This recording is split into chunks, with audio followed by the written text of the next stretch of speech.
ओम शांति। आजकेर अव्यक्तवाणी 25/3/1971। न्यारे और विश्व के प्यारे बनने की विधि, माने पृथक और विश्वेर प्रिय हवार विधि।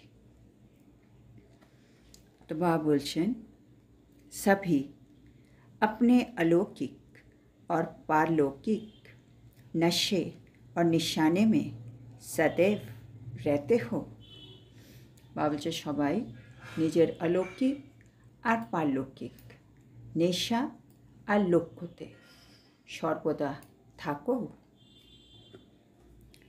अलौकिक नशा और निशाना और पारलौकिक नशा और निशाना दोनों को जानते हो। बाबा एखाने दुटो जिनिसके आंडारलाइन कराচ্ছেন, अलौकिक नेशा और लक्ष्य, पारलौकिक नेशा और लक्ष्य। बाबा बोलছে দুটোকেই কি জানো?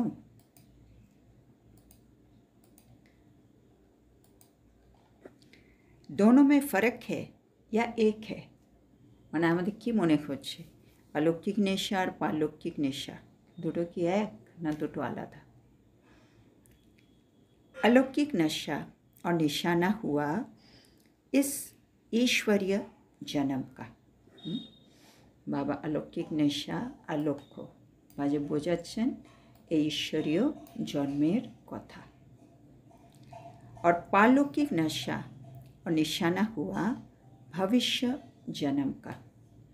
और पारलौकिक नेशा और लक्ष्य हलो भविष्यत जन्मेर, माने এই জন্মের নেশা এই জন্মের লক্ষ্য अलौकिक, और भविष्यतेर नेशा और भविष्यतेर लक्ष्य पारलौकिक। तो ईश्वरीय जन्म का नशा और निशाना याद रहता है।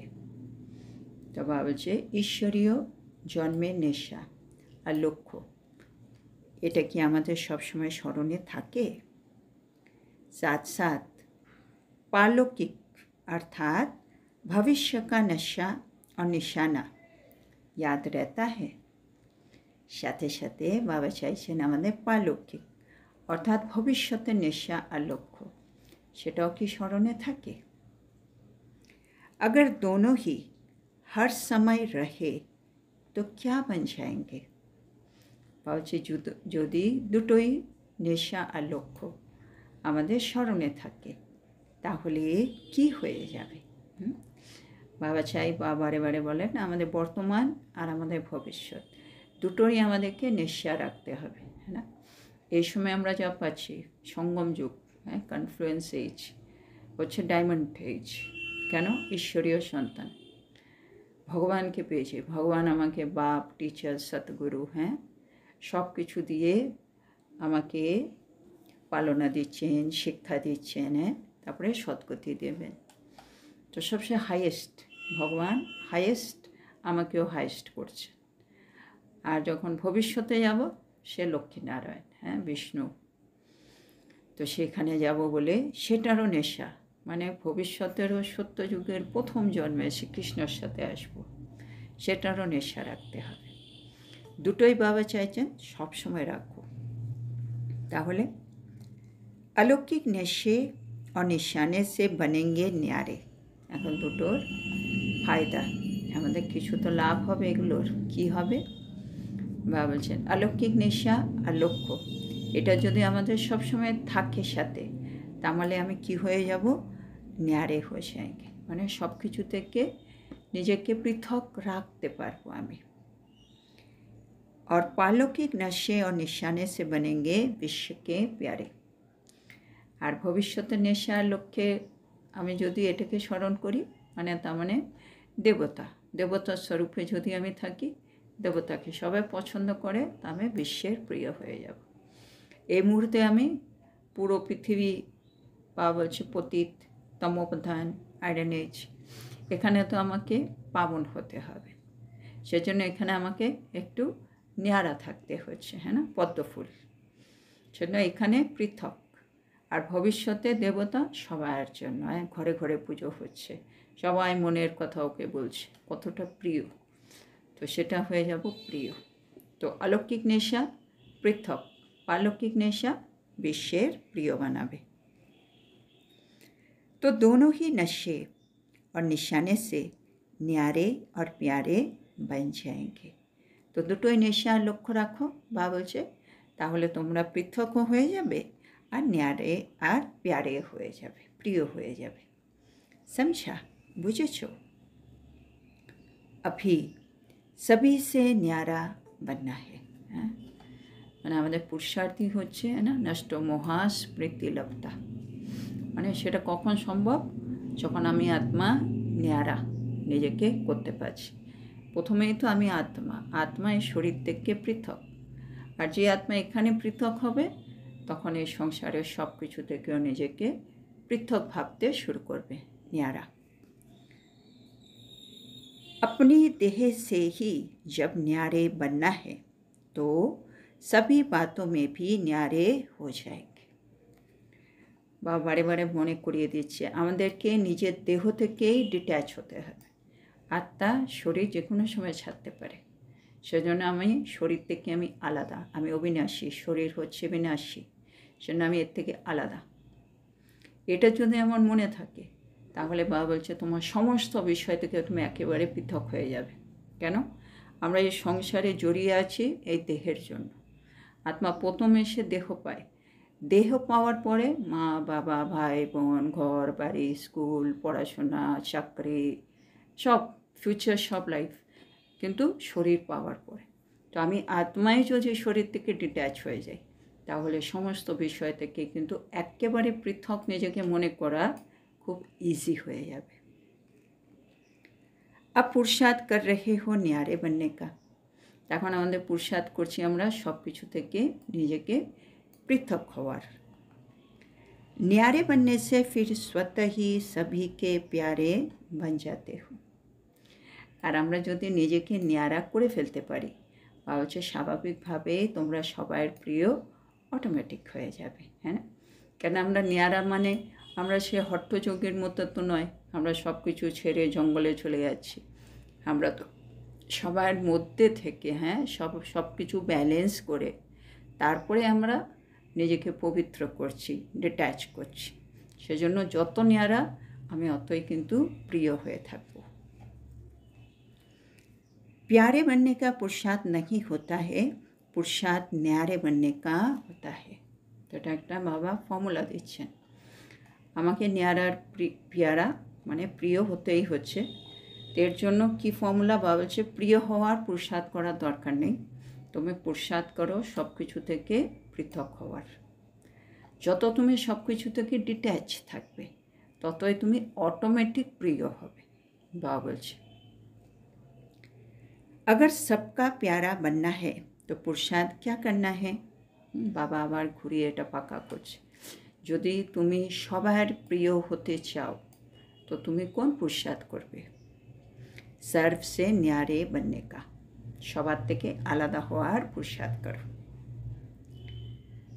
এবার সবার থেকে আলাদা হওয়ার মানেটা কি বাবা এটা বোঝাচ্ছে, কারণ আমরা তো ঘরবার ছেড়ে যাচ্ছি না, তাহলে কি আলাদা হব বাবা এখন বোঝাচ্ছেন আজকে।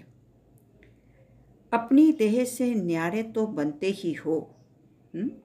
আমি আত্মা শরীর থেকে আলাদা, তো আমি নিজের দেহ থেকে আলাদা, এটা তো আমি পুরুষার্থ করছিই। তার সাথে लेकिन आत्मा में जो पुराने संस्कार है उससे भी न्यारे बनो। মানে আত্মাতে যে পুরনো সংস্কার আছে বা বলছে সেগুলো থেকে ন্যারে হয়ে যাও। তো যে বাবা বলছে সব কিছু থেকে পৃথক হও, মানে সব কিছুর মধ্যে তো আমি যখনই সংকল্প করছি, বাণীতে আসছি, কর্মে আসছি, ব্যবহারে আসছি, আচরণে আসছি, তখন তো আমার সংস্কার সভাগুলোই তো এগিয়ে আসছে। তো এইখানে তোমাকে পৃথক হতে হবে, মানে এই সংসারে বা আমার মধ্যে এই যে শূদ্রপান, আমার মধ্যে এই যে তমগুণী, আমার মধ্যে এই যে অবগুণ যেগুলো রয়ে গেছে সেগুলো আমি আর ইউজ করব না, তার মানে আমি তার থেকে আলাদা হলাম। বাবা এটাকে বলছে আলাদা হতে, মানে সবাই রাগ করছে আমি করছি না, আমি শান্তিতে থাকবো, তার মানে আমি পৃথক হলাম। সবাই আলোচনা করছে এর ওর ব্যাপারে, আমি সবার গুণগুলো দেখছি, অবগুণ নিয়ে কোনো চিন্তন করছি না আমি। হ্যাঁ, আমি জ্ঞানের মনোচিন্তন করছি, তার মানে আমি তাদের থেকে পৃথক হয়ে গেলাম। হ্যাঁ, সবার খাওয়া দাওয়া আলাদা, আমার খাওয়া দাওয়া আলাদা, সবাই গল্প করে খাচ্ছে, আমি বাবাকে স্মরণ করে খাচ্ছি শান্তিতে। এইখানে আমি সব জায়গায় আমি পৃথক হচ্ছি, সব বিষয়ে আমি পৃথক হচ্ছি, সেজন্য তুমি অটোমেটিক প্রিয় হবে, বাবা এটা বোঝাচ্ছে। তো এইখানে আমাদেরকে পৃথক হতে হচ্ছে। তো বাবা বলছেন, प्यारे बनने के पुरुषार्थ से प्यारे बनेंगे तो रिजल्ट क्या होगी। বাবা বলছে এর উল্টো আর কি, আমি যদি প্রিয় হওয়ার জন্য পুরুষার্থ করি তাহলে প্রিয় তো হলে, কিন্তু তারপরে রেজাল্ট কি হবে। और ही प्यारे बनने की बजाय बाप दादा के दिल रूपी तख्त से दूर हो जाएंगे। মানে আমি যদি প্রিয় হওয়ার পুরুষার্থ করি, সবার প্রিয় হতে যাই, এর রেজাল্ট হবে তুমি বাপ দাদার যে হৃদয় সিংহাসন, আমরা তো বাবার দিল তখ্ত নশীন আত্মা, আমি সেখান থেকে কিন্তু দূরে হয়ে যাব। হ্যাঁ না, মানে অন্যের প্রিয় হতে গেলে কি হবে, তখন আমি আমার যে বাবা যে আমাদেরকে স্বভাব সংস্কার দিচ্ছে, হ্যাঁ, ঈশ্বরীয় স্বভাব সংস্কার বা দৈবিক গুণ যেগুলো আমাদের ভবিষ্যতের স্বভাব সংস্কার, ওইগুলো থেকে তো নিশ্চয়ই আমি একটু কম্প্রোমাইজে চলে আসবো। হ্যাঁ না, কম্প্রোমাইজে এলে বাবার থেকে তো সরে যাবো, ওদের কাছে হব কেন, ওদের প্রিয় হচ্ছি, কিন্তু বাবার থেকে তো সরে যাচ্ছি। সেজন্য ওদের থেকে দূরে হলে, মানে ওদের স্বভাব সংস্কার থেকে দূরে হলে বাবার কাছে হতাম, এখন উল্টোটা হচ্ছে। তো শোনো বাবা বলছে, इसलिए ये पुरुषार्थ नहीं करना है। যেন এই পুরুষার্থ করার দরকার নেই কি আমি সবার প্রিয় হয়ে যাই। তারপরে বাবা বলছেন, कोई भी चीज़, कोई भी न्यारी चीज़ प्यारी जरूर लगती है। হ্যাঁ, যে কোনো ন্যারি চিজ মানে যে কোনো কিছু যেটা একটু আলাদা মতো, হ্যাঁ, সেই জিনিসগুলো কিন্তু সবসময় সবার প্রিয় লাগে। সবাই বলেন একটু আনকমন দেখতে, তো এই জিনিসগুলো এখন সব লেটেস্ট ফ্যাশন, আনকমন। তো এগুলোই এখন বাবা যা যা শেখাচ্ছে এটা টোটালি আনকমন জিনিস, না একেবারে তম্যপ্রধান ঘোর কলিযুগে আমরা একেবারে শতমুনি আত্মা হতে চলেছি। তো সেটাই এখন আনকমন জিনিস, মানে পৃথক নিয়ারা, কেউ দেখতে পায় না, সেগুলোই এখন আমাদেরকে বাবা করে দেখাতে বলছে। শোনো বাবা বলছে, যে কোনো নিয়ারা জিনিস, পৃথক জিনিস সবার কিন্তু প্রিয় হয়। इस संगठन में अगर कोई न्यारी चीज़ दिखाई दे तो सभी का लगाव और सभी का प्यार उस तरफ चला जाएगा। বাবা যে সংগঠনে যদি সবাই কিছু এখানে পৃথক বস্তু দেখে, হ্যাঁ, তাহলে সবার আকর্ষণ, সবার ভালোবাসা কিন্তু ওই দিকেই চলে যাবে। হ্যাঁ না, আরে এরা কীরকম চিন্তা ভাবনা, এরা কী সুন্দর এটা করে, এরা এই করে, সবাই এদিকে অ্যাট্রাক্টেড হয়ে যাবে। তো আপ ভি ন্যারে বানো, যেন তুমিও কিন্তু ন্যারে হও। হ্যাঁ, ন্যারা মানে আমাদের যে ঈশ্বরীয় মানে স্বভাব সংস্কার, যেটা বাবা বলছে, যেটাকে আমি বাপ সমান হচ্ছি, বা আমি লক্ষ্মীনারায়ণের মতো হব, বা সূর্যবংশীতে আসবে, দেবতাদের গুণ শক্তি, সেগুলো আমাকে নিজের মধ্যে ভরে ওগুলো আমাকে ইউজ করতে হবে বারে বারে, তার মানে আমি অটোমেটিক ন্যারা হয়ে যাচ্ছি। সহজ পুরুষার্থ, হ্যাঁ না বাবা, যেটা তো খুব সহজ পুরুষার্থ, তাই না। ন্যারে नहीं बन पाते हैं, কিন্তু বাবা যত সহজ বলছে সেটা তো হয় না, তার মানে আমরা ন্যারে হতে পারছি না, পৃথক হতে পারছি না। इसका कारण क्या है, এর কারণটা কি। आज का लगाव सारी दुनिया में किस कारण से होता है। বাবা বলছে আজকাল, হ্যাঁ না, কিসের জন্য, মানে পুরো সংসারের মধ্যে কিসের জন্য সব আকর্ষণ হয়, মানে সবাই কিসের জন্য আকৃষ্ট হয়, কিসের জন্য। তো সবাই বলছে অ্যাট্রাকশানের উপরে, হ্যাঁ, সব কিছু অ্যাট্রাক্ট করে।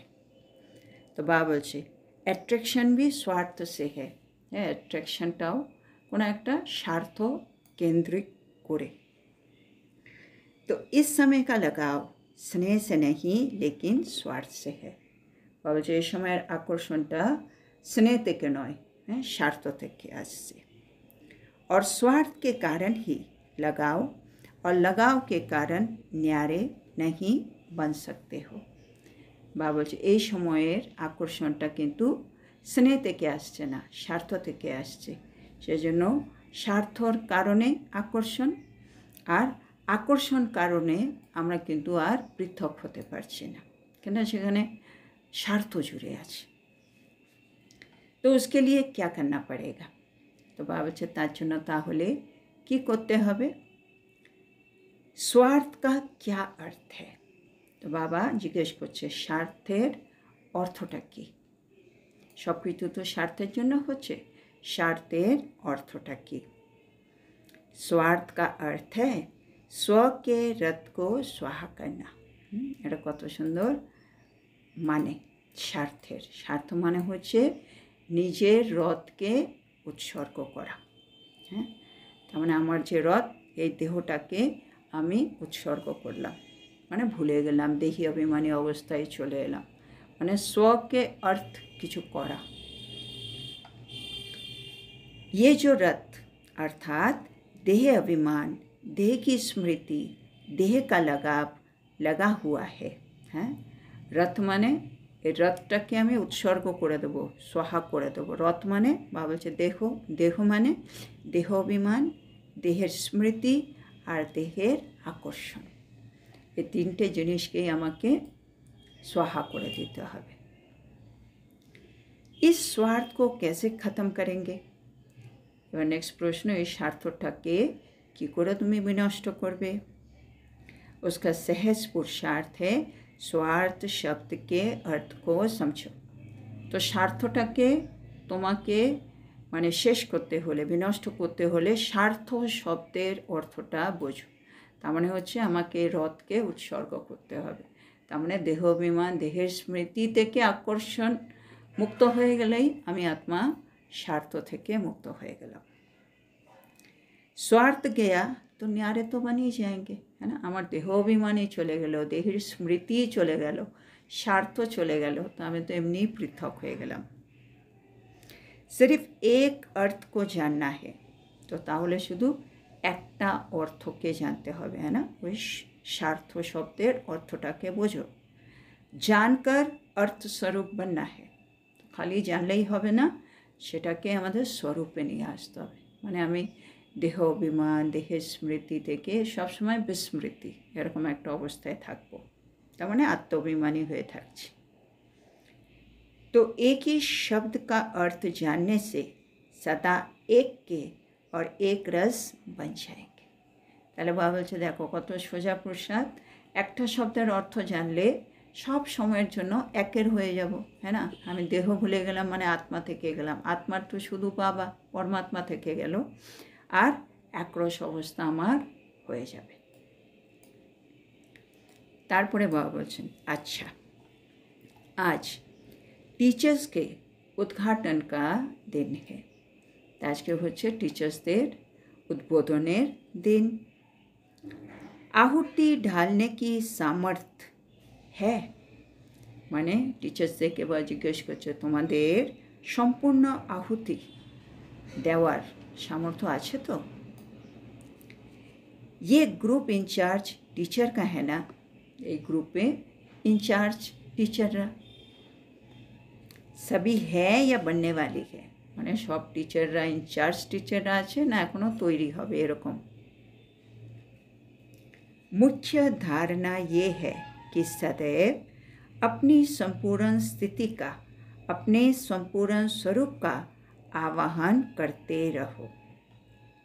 तो बाबा की धारणा চাইছেন সব সময় নিজের সম্পূর্ণ স্থিতির বা নিজের সম্পূর্ণ স্বরূপের আবাহন করতে থাকো। হ্যাঁ, আমি সবসময় আমার সম্পূর্ণ স্থিতিকে আবাহন করব। বাবা এটা চাইছেন, এই ধারণাটা। जैसे कोई का आवाहन किया जाता है तो बुद्धि में वही स्मृति में रहता है ना। বলছে যখনই আমরা কাউকে আবাহন করি তো বুদ্ধিতে তখন সেই স্মৃতিটা থাকেই সবসময়, হ্যাঁ না। একে ডাকতে হবে, একে মনে করতে হবে, এটা ওদের আমার সবসময় মাথার মধ্যে ঘুরতে থাকে, তা তো ওটা আমার বুদ্ধিতেও ঘুরছে যে এটা করতে হবে, এটা করতে হবে, এটা করতে হবে। তা বাবা এটা বলছে যেটা আবাহন করব এটা আমার বুদ্ধিতে সবসময় তার স্মৃতি থাকবেই। इस रीति से सदैव अपने संपूर्ण स्वरूप का आवाहन करते रहेंगे तो सदैव वही स्मृति में रहेगा।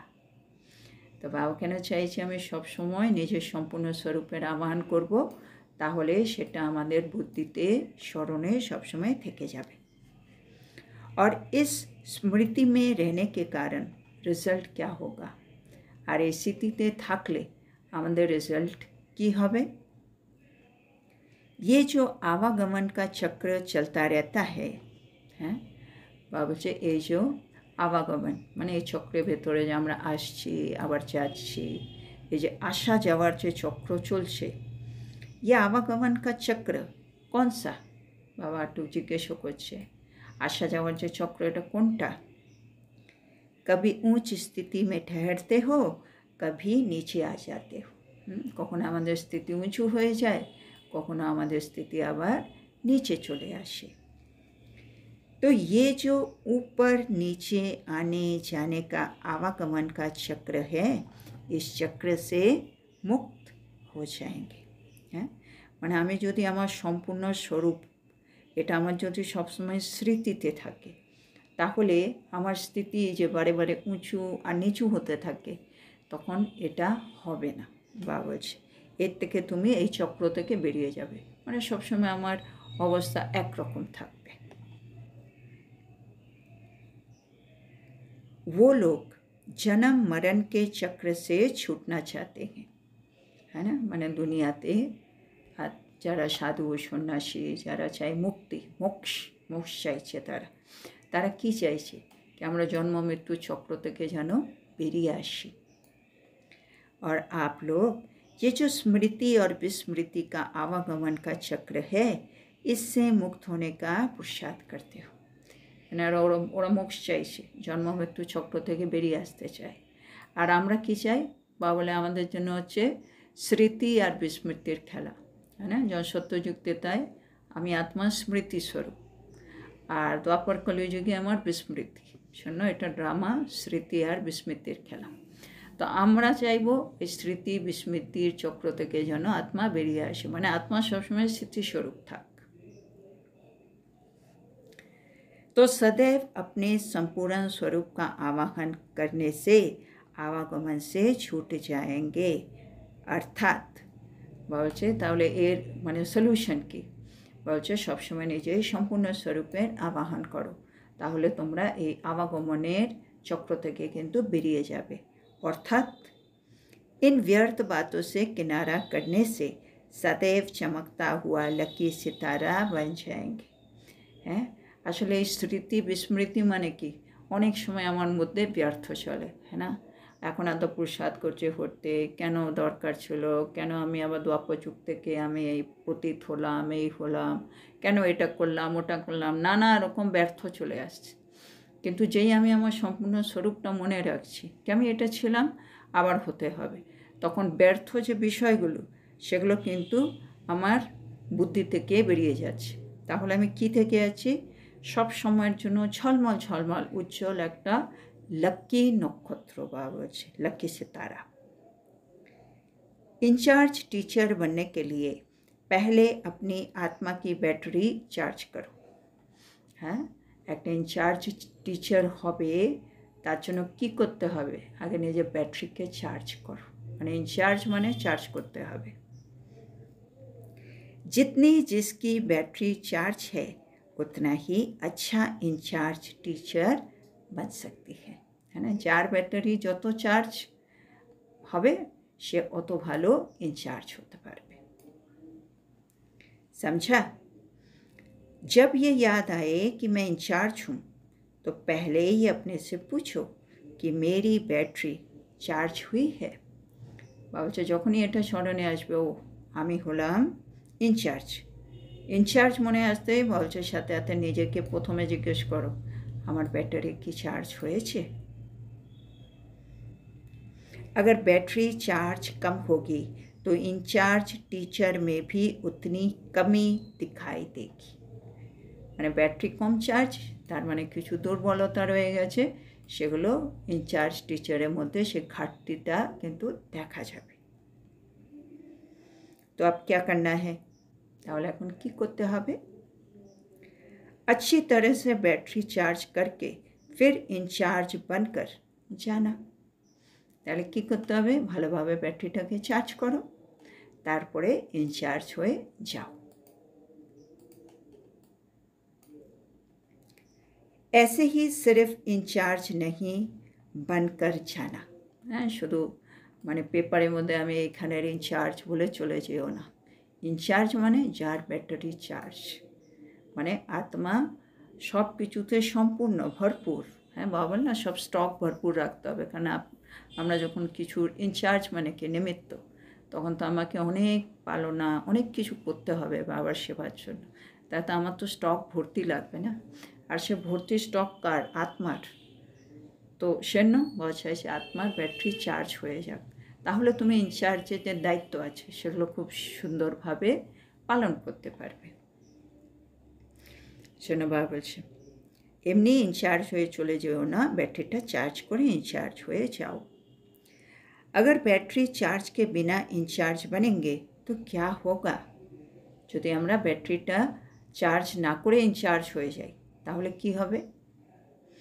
তা বাবা বলছে চার্জ अक्षर के 2-3 मतलब होते हैं, মানে চার্জ অক্ষরটার 2-3 প্রকারের কিন্তু অর্থ হয়। বাবা বোঝাচ্ছেন। एक होता है बैटरी चार्ज, চার্জ মানে আমরা যে ব্যাটারি চার্জ করি, তো আত্মাও একটা ব্যাটারি, आत्मा चार्जिंग হবে একটা চার্জ।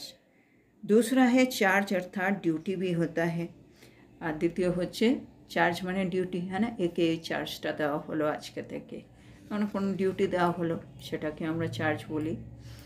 আর तीसरा चार्ज होता है दोष को कहते हैं, আর তৃতীয় চার্জ বলা হয় দোষকে। হ্যাঁ না, এর উপরে এই চার্জটা দেওয়া হলো, তার মানে আরও কোনো একটা দোষ লাগানো হলো, সেটাকেও চার্জ বলা হয়। মানে একে চার্জশিট করে দেওয়া হলো, বলে না, চার্জ দিয়ে মানে খারিজ করা হলো যে কোনো কিছু। তো বাবা বলছে এই চার্জের 3 রকম অর্থ হয়। তো আজকে আমরা এখানেই থামব। তো আজকে বাবা আমাদেরকে অলৌকিক নেশা আর লক্ষ্য, তার মানে বাবা বলছেন আমাদের বর্তমান ঈশ্বরীয় জন্মের নেশা আর লক্ষ্য, আর পারলৌকিক নেশা আর লক্ষ্য বলতে বাবা বোঝাচ্ছেন ভবিষ্যৎ জন্মের নেশা আর লক্ষ্য। বাবা বলছে দুটোই কিন্তু আমাদের মধ্যে থাকতে হবে। দুটোই যদি থাকে তাহলে অলৌকিক নেশার জন্য আমাদের মধ্যে নিয়ারাপন চলে আসবে, আমরা সব কিছু থেকে পৃথক হব। আর পারলৌকিক নেশার আর লক্ষ্য থাকলে আমরা বিশ্বর প্রিয় হব। তার মানে দুটোই থাকলে আমি নিয়ারা আর পেয়ারা দুটোই হয়ে যাচ্ছি, পৃথক আর প্রিয় দুটোই হব। তারপরে বাবা বলছে পৃথক হতে হলে কি করতে হবে? আমি আত্মাকে নিজের দেহ থেকে ডিট্যাচ হতে হবে। সেজন্য বাবা বলছে আমরা তো সবাই চাই প্রিয় হতে, কিন্তু প্রিয় হওয়ার পুরুষার্থ করে লাভ নেই। প্রিয় হওয়ার পুরুষার্থ করলে আমরা বাবা হৃদয়রূপী সিংহাসন থেকে কিন্তু দূরে হয়ে যাব। তাহলে কি করতে হবে?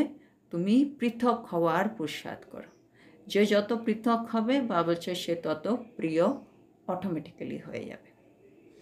এবার বাবা বলছে আজকাল সব জায়গায় অ্যাট্রাক্ট করছে, কোনো না কোনো স্বার্থ আছে যার জন্য অ্যাট্রাক্ট হয়। তার মানে বাবা আজকে স্বার্থের মানেটা বুঝিয়ে দিচ্ছে। বলছে স্বার্থের অর্থটা বোঝো। স্বার্থের অর্থ হলো স্বকে রথকে স্বাহা করো, মানে নিজের রথকে উৎসর্গ করে দাও, স্বাহা করে দাও। মানে আমি আমার রথকে স্বাহা করে দিলাম, ভুলে গেলাম। আর রথ মানে এই দেহ, দেহ অভিমান, দেহের স্মৃতি, দেহের আকর্ষণ, বা 3টে শব্দ বললেন। তার মানে আমার মধ্যে দেহ অভিমান থাকবে না, দেহের স্মৃতি থাকবে না, দেহের আকর্ষণ থাকবে না। তার মানে আমি স্বার্থ মানে এই শব্দ দিয়েই বাবা বলছে তুমি তোমার পুরুষার্থে এগিয়ে গেলে। তাতে কি হবে? আমি যদি সত্যি মানে দেহটাকে স্বাহা করতে পারি, উৎসর্গ করতে পারি, বাবা বলছে তুমি সবসময়ের জন্য একজনের হয়ে যাবে, বাবার, আর একরস অবস্থা হয়ে যাবে। কেন আমি দেহটা ভুলে গেছি, আত্মা রয়ে গেলাম, বাবা আর আমার অবস্থাও একরস হয়ে যাবে। সেজন্য বাবা বলছে এখন আমাদের পুরুষার্থ হচ্ছে নিজের সম্পূর্ণ স্থিতির আবাহন করতে থাকো। বাবা বলছে যেটাকে আমি বারে বারে আবাহন করি সেটা বুদ্ধিতে আমার সবসময় স্মৃতিতে স্মরণে থাকে। সেজন্য আমাদের সবসময় হলো সেটাকে আবাহন করা, তাহলে আমাদের বুদ্ধিতে সেটা সবসময় থাকবে। কেন আমাদের চক্রই হচ্ছে বা হচ্ছে স্মৃতি আর বিস্মৃতির খেলা। তো এই বিস্মৃতি যাতে না হয় সেজন্য স্মৃতিতে ওইটাকে নিয়ে আসতে হবে। আমার সম্পূর্ণ স্থিতির বা সম্পূর্ণ স্বরূপের মানে স্মৃতিটাকে বারে বারে আমার বুদ্ধিতে আমাকে মনে করতে হবে, স্মরণ করতে হবে। তাহলে বাবা বলছে এটা যদি আবাহন মানে বারে বারে আবাহন করতে পারো তাহলে কি হবে, তোমাদের মধ্যে যে বিস্মৃতির জন্য যে আমাদের মধ্যে ব্যর্থ চলে আসে সেগুলো কিন্তু সব চলে যাবে।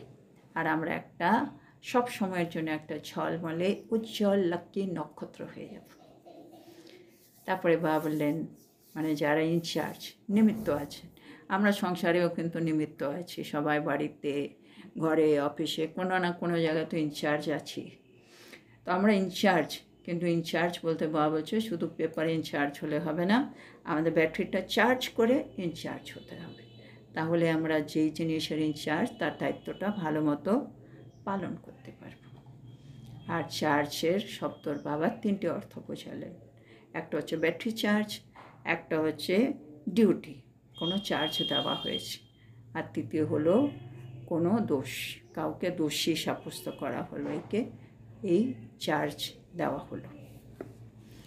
তো আজকের এত সুন্দর শিক্ষার জন্য আমরা আমাদের প্রিয় শিব বাবাকে বলবো ধন্যবাদ বাবা, ধন্যবাদ। ওম শান্তি।